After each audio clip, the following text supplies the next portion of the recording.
ஆமாம். நான் சொல்கிறேன். வா வா வா. இப்போ நம்ம கொல்லிமலை ஆகாய கங்கைக்கு வந்திருக்கோம். வாங்க. இந்த வெள்ளையாக ஒரு ஓடுது. இந்த நதி தான் சிவன் தலையில இருந்து வர நதி. அப்படியா? நதி நதி. ஆ. இந்த ஆகாய கங்கையை பார்த்தீங்கன்னா உங்களுக்கு ஒரு இது தெரியும். என்ன தெரியும்?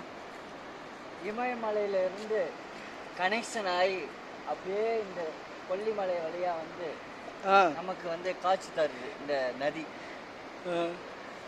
சொல்லுங்க சொல்லுங்க.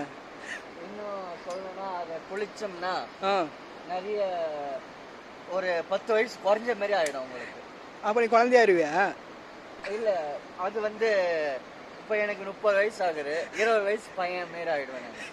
அவ்வளோ பவர்ஃபுல் அந்த நதி. கெட்டவனுங்களாம் வந்தானுங்கன்னா ஒன்று கை உடஞ்சிரும், மேலே இருந்து பெரிய பாறாங்கல் விழுந்து கால் உடஞ்சிரும். இந்த இடத்துக்கு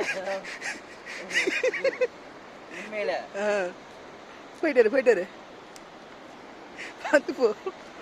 வாங்க, அது நம்ம நோக்கி கொண்டே போகலாம்.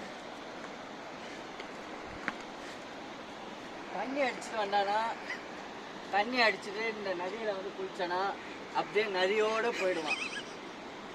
அதனால தண்ணிலாம் அடிச்சுட்டு வரக்கூடாது, தெரிஞ்சுக்குங்க. அப்போ வீர அடிச்சுட்டு வரலாமா? பம்பில் வேணா தண்ணி அடிக்கலாம்.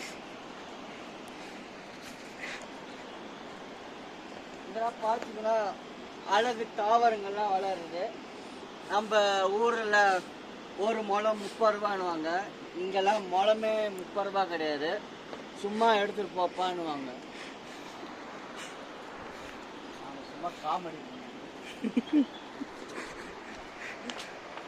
வாங்க, நம்ம அந்த ஆகாய நீர்வீழ்ச்சி போய் பார்க்கலாம்.